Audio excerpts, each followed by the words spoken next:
ఎట్టకేలకు జానీ మాస్టర్ను గోవాలో పోలీసులు అదుపులో తీసుకున్నారు. గోవా నుండి షిప్ ద్వారా వేరే దేశానికి పారిపోవడానికి సిద్ధంగా ఉన్న జానీ మాస్టర్ను సైబరాబాద్ S40 పోలీసులు అదుపులో తీసుకున్నారు. నిన్న మాకు రాయదుర్గం పోలీస్ స్టేషన్ నుంచి ఒక 0 ఎఫ్ఐఆర్ రావడం జరిగింది. అక్కడ ఒక victim age about 21 to 22 years, ఈ ఫిలిం ఇండస్ట్రీకి సంబంధించిన కొరియోగ్రాఫర్ ఎవరైతే జానీ మాస్టర్ ఎవరైతే ఉన్నారో ఆమెని సెక్సువల్గా అబ్యూజ్ చేసినట్టుగా, థ్రెటనింగ్ చేసినట్టుగా, వర్క్ ప్లేస్లో థ్రెటన్ చేసినట్టుగా, సెక్సువల్ అబ్యూజ్ చేసినట్టుగా మాకు 0 ఎఫ్ఐఆర్ అయ్యి మాకు ఇక్కడికి రావడం జరిగింది. మాకు ఇక్కడ నిన్న మేము కూడా ఇక్కడ ఎఫ్ఐఆర్ చేసినాము. దాంట్లో ఇన్వెస్టిగేషన్ చేస్తున్నాము. యాజ్ పర్ ఇన్వెస్టిగేషన్ వచ్చిన ఎవిడెన్స్ని బట్టి ఫర్దర్గా ప్రొసీడ్ అవుతాము. దీంట్లో విక్టిమ్ ఎవరైతే ఉన్నారో విక్టిమ్ ఎగ్జామిన్ చేయాల్సి ఉంది, ఎవిడెన్స్ కలెక్ట్ చేయాల్సి ఉంది. As per evidence collected evidence further investigation proceed అవుతాం. అదే వర్క్ ప్లేస్లో సో సెక్సువల్ అబ్యూజ్ చేసినట్టుగా, తర్వాత థ్రెటన్ చేసినట్టుగా కంప్లైంట్ ఇవ్వడం జరిగింది. దాన్ని బేస్ చేసుకొని మేము ఇన్వెస్టిగేషన్ చేస్తాం. అది ఇన్వెస్టిగేషన్ లో భాగంగా చేస్తాం. ముందుగా ఎవిడెన్స్ కలెక్ట్ చేసుకొని ఆ ఎవిడెన్స్ బేస్ చేసుకొని ఏముందో ఫర్దర్ గా ప్రొసీడ్ అవుతాం. లేదు, ముందు మేము ఎవిడెన్స్ కావాలి కదా, విక్టిమ్ ఇచ్చే ఎవిడెన్స్ ని బట్టి, ఆమె స్టేట్మెంట్ ని బట్టి ఏముంది ఏంటో చూస్తాం. Thank you.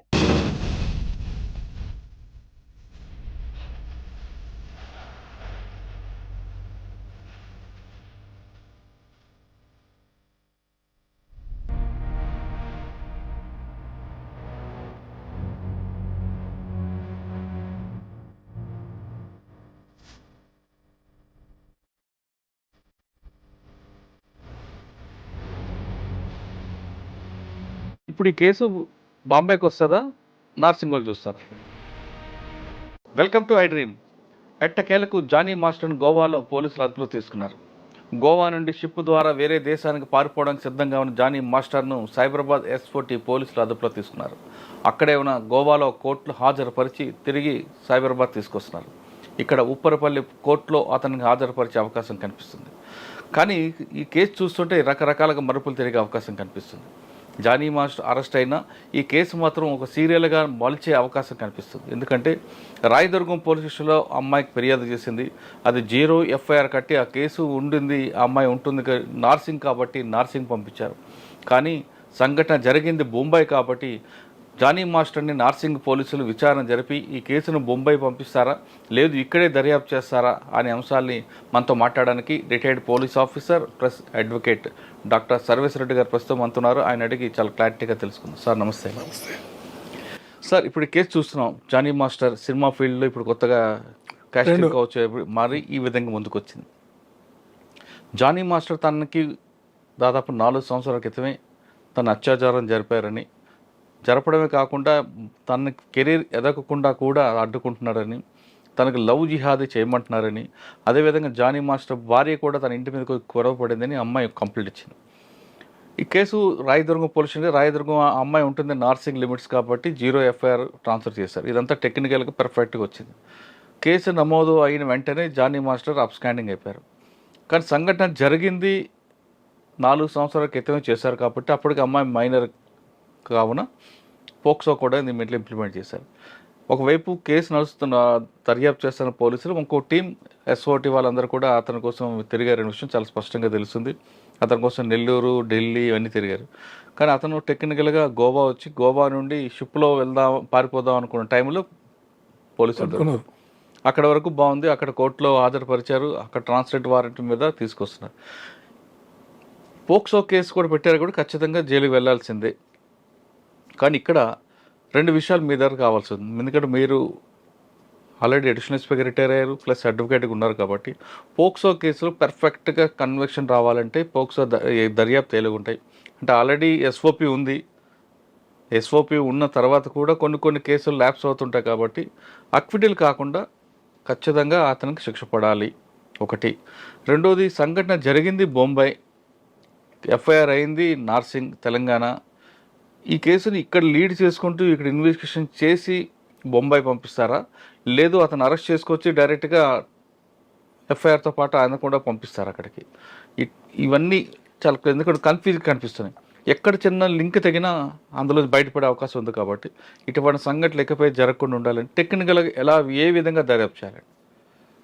ఇది చాలా heinous offence. First of all Jani master ఏంటైనా తెలుగులో స్టెప్ వేయడంలో కానీ రాంగ్ స్టెప్ వేసాడు. స్టెప్ వేయడంలో తెలుగులో రాంగ్ స్టెప్. అట్లా ప్రెసిడెంట్ కూడా అయిండు. పార్టీ జనరల్ యాక్టివిటీలో కూడా జనసేనలో తిరిగి వచ్చిండు, మీటింగ్లు పెట్టొచ్చిండు, మాట్లాడిండు. రకరకాలు ఉన్నాయి ఆయనకు. వాళ్ళు కూడా సస్పెండ్ చేస్తారు. వాళ్ళు పార్టికల్ సస్పెండ్ చేశారు. తర్వాత మూవీ ఆర్టిస్ట్ అసోసియేషన్ కూడా వాళ్ళు కూడా రిమూవ్ చేస్తున్నారని చెప్పారు. తర్వాత ఎవరు ఏం చేసినా ఒక మైనర్ గాను జాలి లేని జానీ మాస్టర్ ఆ విధంగా చేయడం అయితే కరెక్ట్ కాదు. అంటే it's nothing but aggravative form of offence అంటాం మా టెర్మాలజీలో. అంటే కస్టోడియన్లో ఉన్నప్పుడు రేప్ చేయడం, ఇన్ఫ్లుయెన్స్ పోయించి రేప్ చేయడం, ఇది సీరియస్ అఫెన్స్. సార్ ఆ కంప్లైంట్ కాపీ మీరు చదివారు కాబట్టి అమ్మాయి ఏం చెప్తుందండి అందులో? అమ్మాయి ఏం చెప్తుంది, డీజీలో 2019లో ఎంతో జాయిన్ అయింది, అసిస్టెంట్ కింద నడుస్తుంది. ఈమె కొంచెం మంచి talkative and out spoken, good English ఉంది, కమ్యూనికేషన్ స్కిల్స్ ఉన్నాయి అమ్మాయికి. ఇక స్టార్ హీరోలతో మాట్లాడడం, అరేంజ్మెంట్ చేయడం, చెప్పడం, ఎక్స్ప్లెయిన్ చేయడం, వర్డ్స్ ఎక్స్ప్లెయిన్ చేయడం అంతా ఇంగ్లీష్లో ఎక్స్ప్లెయిన్ చేస్తే అర్థమవుతుంది. చాలా ఫాస్ట్ అయినా ఆమె యాక్చువల్ అయితే హీరోయిన్ క్యాడర్లో ఉండవలసి వచ్చింది. జానీ మాస్టర్ వల్ల వాడి బిల్లబిల్ల అనుకున్నది. ఈ జానీ మాస్టర్ అంటాడు ఈ పద్ధతుల్లో ఇట్లా తన కింద పనిచేసే నటన నేర్పేటోడు, నటించడం నేర్పేటోడు, డ్యాన్స్ చేయడం నేర్పేటోడు ఇలాంటి కార్యక్రమాలు పాల్పడడం అయితే సహించరాని నేరం, సభ్య సమాజ సిగ్గుతో తలవంచుకుంటాం. ఓకే, జానీ మాస్టర్ దగ్గర ఆవిడ 2019లో ట్రైనీగా జాయిన్ అయ్యారు. తర్వాత వాళ్ళిద్దరి మధ్య పరిచయం ఈ స్థాయికి ఎలాగొచ్చింది? జానీ మాస్టర్ ఏ విధంగా ఆమెని ట్రాప్లో తీసుకొచ్చాడని కంప్లైంట్ రాసింది ఆవిడ? అవును రాసింది. మంచిగా నటించిండు, మంచిగా మాట్లాడిండు అని చేసిండు. 2015 ఈ అమ్మాయిని రేప్ చేసిండు, ఫోర్స్ఫుల్ రేప్. ఎక్కడ తీసుకెళ్లారు? బాంబే హోటల్లో. మరి ఆడ చేసి మళ్ళీ నువ్వు ఈ విషయం ఎవరికని చెప్తే చంపేస్తా అని బెదిరించి రకరకాలటువంటి దమన పద్ధతులను అవలంబించాడు. వాడు కొట్టడం కూడా చేసిండు, బెదిరించడం చేసిండు. ఆమె ఇంత వేధింపులు తట్టుకోలేకనే చివరి అస్త్రంగానే పోలీసుకు అప్రోచ్ అయింది. చాలా టార్గెట్ చేస్తుంది, ఎందుకంటే ఫీల్డ్ కదా, లైఫ్ స్పాయిల్ అవుతుందని అనుకున్నదో మరేం కథను. ఎంతకాలం కంటిన్యూస్గా థ్రెటనింగ్ చేసుకుంటూ వచ్చింది మనడు. ఈయన కాక ఈయన భార్య కూడా జమ అయిపోయి ఆ నార్సింగ్లో పోయి వాళ్ళ ఇంట్లో పోయి కొట్టి నా మగుని పెళ్లి చేసుకుని బయటకి ఎట్లా పోతావు అనే బెదిరి సంఘటన ఉన్న తర్వాత రిలీజన్ మార్చుకొని పెళ్లి చేసుకోవడం అనేది ఇట్స్ నథింగ్ బట్ లవ్ చేయాలి. వాట్ ఈజ్ అండి, ఆమె హిందూ ఉంది, ఈయన ముస్లిము, మన ఆ విధంగా మాట్లాడిందని కంప్లైంట్లో ఉంది. నేను చెప్పడం కాదు, కంప్లైంట్లో ఉంది. మతం మార్చుకుని నన్ను పెళ్లి చేసుకో, లేకుండా నేను ఉన్నా, నేను చంపేస్తా, అది దాన్ని బెదిరిస్తే compel circumstance up to Rayadurgam police station. అక్కడ 0 ఎఫ్ఐఆర్ ఇష్యూ అయింది. At city file transfer to మన నార్సింగ్ పోలీస్ స్టేషన్కి వచ్చింది. ఎందుకంటే ప్లేస్ ఆఫ్ రెసైడింగ్ అక్కడ కనుక అక్కడికి వచ్చింది. వాళ్ళు ఎఫ్ఐఆర్ రిజిస్టర్డ్ ఎఫ్ఐఆర్ చేసిండ్రు, ఒక పోక్సో యాక్ట్ పెట్టిండ్రు. POCSO act is serious act. ఎందుకంటే any consent of minor girl with consent or without consent it's nothing but rape and that's laws is 376 clause 2 కింద. సమ్మతం ఉన్నా సమ్మతం లేకున్నా అమ్మాయిని ప్యాంపర్ చేసినా ఏం చేసినా అది సెక్స్ 37 రేప్ కింద పరిగణించాలని చట్టం చెప్తుంది. ఈ మానవుడు అదే చేసిండు. తర్వాత షూటింగ్ల కడిగిన పోయేటప్పుడు కూడా ఇతను క్యారీ వ్యాన్, ఆ వ్యాన్లు ఉంటాయి కదా, దాన్ని పోయేటప్పుడు వాళ్ళ అమ్మని తీసుకోపోకుండా టికెట్లు ఏమైనా బయట పెట్టించి ఈ అమ్మాయిని కొంత వ్యాన్లో కూడా he did all these things. అంటే ఇది మానవ మృగం అనిపిస్తుంది నాకు. చిన్న అమ్మాయిని మైనర్ అప్ చేయడం వల్ల అదే కంటిన్యూ చేసుకుంటూ వచ్చాడు, కంటిన్యూ సెక్సువల్ అఫెన్స్. అని నాకు తెలిసి ఈయన జీవితం బరీడ్. జైల్లో స్టెప్పులు వేయాల్సింది తప్ప ఇంకా స్టెప్పులు వేయనిక లేదు బయట. సార్ ఇప్పుడు టెక్నికల్గా మాట్లాడదాం మనం. సంఘటన జరిగింది బాంబేలో. అవును. అప్పుడు ఆ అమ్మాయికి వయసు ఏమో 19 years, 16 years. అవును. ఇప్పటికి 4 years అయింది కాబట్టి 21 వచ్చి ఉండొచ్చు. అవును. ఓకే, కానీ సంఘటన జరిగి ఇక్కడ కంప్లైంట్ ఇచ్చింది నార్సింగ్లో. 4 సంవత్సరాల క్రితం జరిగినప్పుడు కంప్లైంట్ ఇచ్చిన తర్వాత ఇప్పుడు వస్తుందా, లేదా అప్పుడు జరిగింది అప్పుడు కాబట్టి పోక్సో పెట్టచ్చు? ఎప్పుడైనా జరిగింది, రేపే. కరెక్టే. అదే 21 years పోక్సో రాదు కదా? రాదు, కానీ ఇప్పుడు అమెండ్ అయింది కదా, సెక్షన్ అమెండ్ అయింది, పోక్సో యాక్ట్ వచ్చింది, ఆటోమేటిక్గా దీంట్లో వస్తుంది కేసు. అంటే 16 సంవత్సరాలు ఇప్పుడు చేశారు కాబట్టి అప్పుడైనా రేపే. అదే 7 years to 10 years ఇప్పుడు అదే ఉంటుంది. కాకపోతే యాక్ట్ ఎవిడెన్స్ పాయింట్ ఆఫ్ వ్యూలో కొంచెం స్ట్రాంగ్ ఉంటుంది పోక్సో యాక్ట్, ఎస్కేప్ కానీ ఉండదు. అంటే మామూలుగా అంటే మనం గత సెక్షన్ ప్రకారం 376 కాకుండా ఇప్పుడు పోక్సో పెట్టారు. రైట్ సార్, పోక్సో పెట్టారు. ఇంతవరకు బాగా పర్ఫెక్ట్గా చేశారు. ఇప్పుడు ఈ కేసు బాంబేకి వస్తుందా, నార్సింగ్ వాళ్ళు చూస్తారా? ఇప్పుడు గోవాలో కస్టడీ తీసుకున్నారు, they produce in the concern court of area. Produce transit warrant కింద హైదరాబాద్ తీసుకొచ్చిన తర్వాత ఉప్పరపల్లి కోర్టులో ప్రొడ్యూస్ చేస్తారు, మళ్ళీ కస్టడీ పిటిషన్ చేస్తారు, వేసిన తర్వాత ఇంట్రాగేట్ చేస్తారు, కన్ఫెషన్ అండ్ రికవరీ ఉన్నాయి, కన్ఫెషన్ కథ రాస్తారు, రాయాల్సిందే. రాసిన తర్వాత అప్పుడు మళ్ళీ again they will produce in the court of law, జైలుకు పంపమని. జైలుకు పోయిన తర్వాత అప్పుడు ఫర్దర్ ఎవిడెన్స్ గ్యాదర్ చేసిన తర్వాత ఇక్కడ కూడా ఎఫెన్స్ అయింది కదా. ఇది ఒక డిఫరెంట్ అఫెన్స్ కదండి. ఇది కూడా డిఫరెంట్, మేజర్ అయినా రేపే అవును. కాన్సెంట్. ఇక్కడ కంటిన్యూ చేసుకుంటూ వచ్చింది మనోడు, ఇక్కడ కూడా అదే వస్తుంది కనుక 2 ఛాన్సులు దీంట్లో. ఒకటి ఫస్ట్ రేపు అక్కడ కనుక రేపు కింద అక్కడ పంపాల్సిన అవసరం లేదు, ఎందుకంటే పోక్స్ యాక్ట్ వచ్చింది కనుక వీళ్ళు చేసిండ్రు. ఇక్కడ రేపు కంటిన్యూ అవుతుంది కనుక పోక్స్ యాక్ట్ పెట్టిన అది ఉంది, ఇది ఉంది. ఇక్కడ వచ్చే నార్సింగ్ పోలీస్ కూడా చేయొచ్చు, బాంబేకి పంపాలని మ్యాండేట్ ఏం లేదు ఇప్పుడు, ఎందుకంటే ఇక్కడ సేమ్ అఫెన్స్ జరిగింది కదా, కంటిన్యూ అవుతుంది కనుక పంపకుండా యాడ్ చేసుకొని ప్లేస్ ఆఫ్ అఫెన్స్ పోతారు, అక్కడ పంచనామా చేసి రాసుకొస్తారు, అక్కడ విట్నెస్ ఎగ్జామ్ చేస్తారు, ఏ రోజు ఏ కథ ఎవరు దిగిన కథ అని రికార్డ్ తీసుకుంటారు. అది ఇది హోటల్ రికార్డ్ తీసుకొని అక్కడ జరిగిన దానికి ఐఎం ఎవిడెన్స్ కోఆర్డినేట్ చేస్తారు, అంతే తప్ప. ఫస్ట్ ఇన్సిడెంట్ జరిగింది బాంబే హోటల్, మరి అక్కడ వాళ్ళకి ట్రాన్స్ఫర్ చేయరు. తప్పకుండా అయితే చేయాలి కానీ యాక్ట్ మళ్ళీ ఇక్కడ సేమ్ యాక్ట్ ఇక్కడ జరిగింది కదా, సేమ్ యాక్ట్ అవును ఇక్కడ రేపు జరిగింది కదా, అక్కడ ఏజ్ గ్రూప్ ఏజ్ డిఫరెంట్ కానీ రేపు సేమ్ జరిగింది. కరెక్టే సార్, అది పర్ఫెక్ట్ ఉంది. కానీ ఈ లైన్ ని డిఫెన్స్ వాళ్ళు తీసుకున్నారు అనుకోండి. రెండు ఉన్నది ఇంట్లో. ఇక్కడ రేపు ఉంది కనుక రిమాండ్ చేసిన తర్వాత అక్కడ రేపు ఉంది కనుక పాయింట్ ఆఫ్ డ్యూటీ, ఫస్ట్ రేపు కనుక పాయింట్ ఆఫ్ డ్యూటీ అక్కడ సిడి ఫైల్ పంపొచ్చు, కంప్లీషన్ ఆఫ్ ఆల్ పార్టీస్. అదొకటి. పంపలేదనుకున్నా కూడా ఇది నాట్ ఏ క్రైమ్, ఇక్కడ కూడా చేయొచ్చు అనేది నా కాన్సెప్ట్. అంటే ఒకవేళ అక్కడ రేప్ కేసులో చూపించి ఇక్కడ లవ్ జిహాదీ తర్వాత వైఫ్ వెళ్ళి కొట్టింది కాబట్టి ఆ సెక్షన్ లో రిమాండ్ చేసి ఇక్కడ 506 మీటింగ్ అన్ని వస్తాయి, రెస్పాన్స్ కొట్టింది అన్ని ఇక్కడనే వస్తాయి. ఇక్కడ కూడా రేపు అయింది కదా, మళ్ళీ కూడా చేసి ఇవన్నీ ఇక్కడ వస్తాయి. ఫస్ట్ అఫెన్స్ అక్కడ ఉంది కనుక మనం ప్రైమ్ అఫెన్స్ తీసుకుంటే అక్కడే పోతుంది, కాకపోతే ఇక్కడ సేమ్ అఫెన్స్ ఇక్కడ కూడా అయినాయి కనుక అది ఎటు చేసినా ఎంత పెద్ద నేరం ఏం కాదు, పెద్ద ఎస్కేప్ అయ్యేంత సీన్ లేదాడ. అంటే ఇక్కడ డిఫెన్స్ వాళ్ళకి అదొక లైన్ దొరుకుతుంది కదా, ఫస్ట్ ఏ లైన్ దొరకదు, లైన్ అంతే అటే ఇటు అటు 2 దిక్కులు ఉంది, కాకపోతే అటు ఇవన్నీ కంప్లీట్ చేసినాక పంపాలని పంపుతారు. లేదంటే అంటే ఇక్కడ చేస్తూ జరిగింది కాబట్టి అక్కడ ఎగ్జామ్ చేసి పంచనామా చేయడము, అక్కడ స్కెచ్ చేయడము, అందరి హోటల్ వాళ్ళని ఎగ్జామిన్ చేయడము, ఆ రోజు అక్కడ స్టే చేసినట్టు రిసిప్ట్ తీసుకోవడం, డాక్యుమెంట్ ఎవిడెన్స్ కలెక్ట్ చేసుకోవడం, అవన్నీ చేస్తారు. ఇప్పుడు ఫర్దర్ అఫెన్స్ అది కాకుండా అది ఒకటే అఫెన్స్ అయితే మాత్రం ఇలా ట్రీట్మెంట్ సేమ్ అఫెన్స్ ఇక్కడ కంటిన్యూ చేస్తున్నాడు కదా. భార్య పోయి కొట్టడం, తర్వాత ఇద్దరు పోయి కొట్టి లవ్ చేయాలి అంటే నన్ను మతం మార్చుకుని నన్ను ప్రేమించు లేకపోతే నేను చంపేస్తాను బెదిరించడం అంతా ఇటే చేసింది కనుక ఇవన్నీ సెక్షన్ ఇక్కడ యాడ్ అవుతాయి, రేపు కూడా ఇక్కడ యాడ్ అవుతుంది అట్లా. సార్ ఇప్పుడు ఈ కేసులో అటువంటి నేరస్తుడికి శిక్ష పడాలంటే ప్రాపర్ ఇన్వెస్టిగేషన్ ఎలా చేయాలి, అంటే లింక్ తెగిపోకుండా ఎలా చేయాలి? Your right question. ఇప్పుడు విక్టిమ్ ఉంది కదా, విక్టిమ్కు ఆమెకు 164 చేయించాలి, statement recorded by the magistrate 164 చేయించాలి, విట్నెసెస్ అని కూడా 164 చేయించాలి, పంచనామాలో కూడా గవర్నమెంట్ పంచెస్లు పెట్టాలి, ఎంప్లాయీస్ ఉంటారు పంచెస్ పెట్టాలి, సివిల్ అని పెడితే వాడిని దేనికోదు, ఎందుకంటే ఒకసారి హాస్టల్ అనుకో యాక్షన్ తీసుకుంటారని చెప్పేసి భయం నిజం చెప్తారు, అది చూసి నిజం చెప్తారు కనుక ఆ విధంగా చేసుకొని చైన్ లింక్ చేయకుండా ఎవిడెన్స్ కనెక్టివిటీస్ కూడా చేస్తే డెఫినెట్ కన్విక్షన్ కేసు. ఇంకోటి ఏముంటుందంటే దీంట్లో no further evidence is needed, victim evidence is substitute to constitute the offence అనేది లా సేస్, ఎవిడెన్స్ యాక్ట్ చెప్తుంది.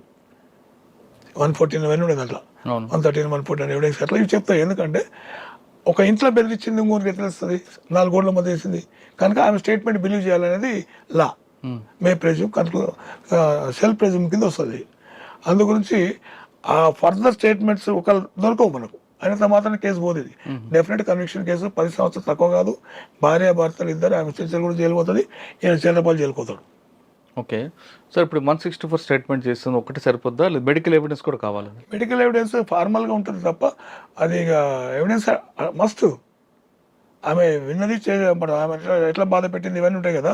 ఇప్పుడు ఆ మార్క్స్ ఏమి ఉండవు, నీళ్ళ మార్క్స్ కానీ మార్క్స్ కానీ ఏమి ఉండవు, కాకపోతే అంటే సెక్స్ చేసినట్లయితే కన్ఫర్మ్ ఇస్తారు, బెర్జిట్ లేదు అని చెప్పి ఇచ్చేస్తారు.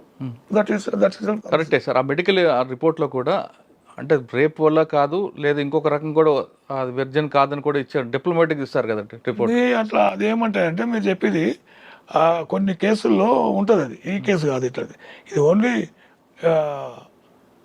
వెర్జిన్ కాదని ఇస్తారు అంతే. ఎవడు ఏం చేసినా వాళ్ళకి సంబంధం లేదు, రాదు. She's not virgin, already admitting అని ఇస్తారు. ఉమ్, అది అడ్మిజబుల్. ఈమె చెప్పిన దానికి మెడికల్ ఇచ్చిన ఈమె కన్య కాదు, ఇట్లా అయిపోయిన దానికి కూడా ఇస్తారు. అచ్చా, సో అది ఎవిడెన్స్ సరిపోద్ది. సరిపోతుంది. ఈమె స్టేట్మెంట్ మీరు చెప్తున్నట్లుగా అన్నిటికన్నా ఆ అమ్మాయి బయటకు వచ్చి చెప్పిందంటే తనకు జరిగిన అన్యాయాన్ని కోర్టు అదే అదే ప్రయారిటీ తీసుకుంటుంది, దాన్నే ఒప్పుకుంటుంది కోర్టు. ఫర్దర్ ఎవిడెన్స్ అవసరం లేదు, ఎవిడెన్స్ అట్లా క్లియర్గా ఉంది. సో దట్ ఈయన జైలు కోవడం ఖాయము, కన్విక్షన్ కావడం ఖాయము, చెప్పకూడదు ఖాయం. ఓకే, కరెక్ట్గా మీరు అన్నట్లుగా కన్విక్షన్ వస్తే జరుగుతుంది. నేను అంటుంది జానీ మాస్టర్ కేసు కాకుండా జనరల్గా మాట్లాడుతుంటా. ఇటువంటి కేసుల్లో ఒక స్టేజ్కి వచ్చిన తర్వాత కంప్లైంట్ విత్డ్రా అయిపోవడం లేదా విట్నెస్ అష్టాలు అవడం జరిగి అక్విటల్ అవుతుంటాయి. ఒకవేళ ఈ కేసులో 164 స్టేట్మెంట్ రికార్డ్ చేసిన తర్వాత కూడా బాధితురాలు నేను మర్చిపోయినాను ఇంకో విషయం చెప్పింది అనుకోండి, అప్పుడు ఏమవుతుంది? బాధితుడు యూటర్న్ తీసుకున్నారు. ఈ కేసు కాదన్నట్టు జనరల్గా విక్టిమ్ యూటర్న్ తీసుకుంటే ఏంది పరిస్థితి అవును ఉండదు. యూటర్న్ తీసుకున్నందుకే 164 ఉంది. అండ్ 164 చెప్పిన తర్వాత కూడా ఆవిడ నేను రేర్ చెప్పింది అనుకో, నథింగ్ 164 పరిగణన తీసుకుంటాడు కోర్టు. అది మేజిస్ట్రేట్ రికార్డ్ చేసింది, అప్పుడు చెప్పకుండా పెట్టి చెప్తారా?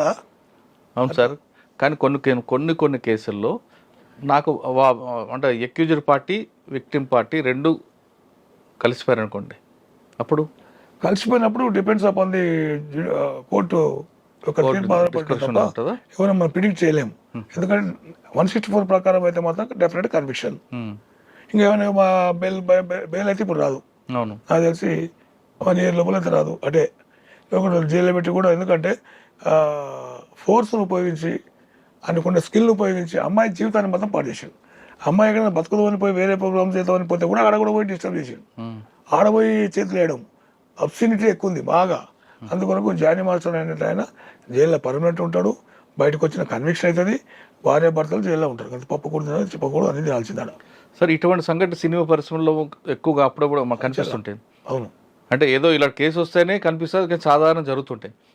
ఈవెన్ జరగకుండా తెర మీదకి రాకుండా ఉండాలంటే ఆ ఇండస్ట్రీ ఏం చేయాలండి? ఇండస్ట్రీ అసోసియేషన్, మా అసోసియేషన్ వాళ్ళందరూ వాళ్ళకు ఒక భరోసా కల్పించాలి. వీళ్ళందరి జీవితాలను నాశనం చేసుకునే పరిస్థితి రానియకూడదు.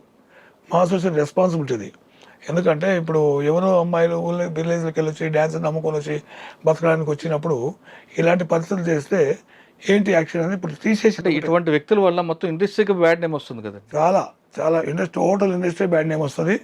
ఇట్లా ఇంకా నృత్యం చేయాలంటే కూడా భయపడుతుంది. డ్యాన్స్ చేయాలి, కొరియోగ్రాఫర్ ఇంకోటి కొరియోగ్రాఫర్స్ ప్రెసిడెంట్ అయినా మరి అట్లా పొజిషన్లో ఉన్నోడు ఈ విధంగా చేస్తే what message is going to send to the choreographers కాదు కదా అని ఈయన అన్నీ చేసిండు.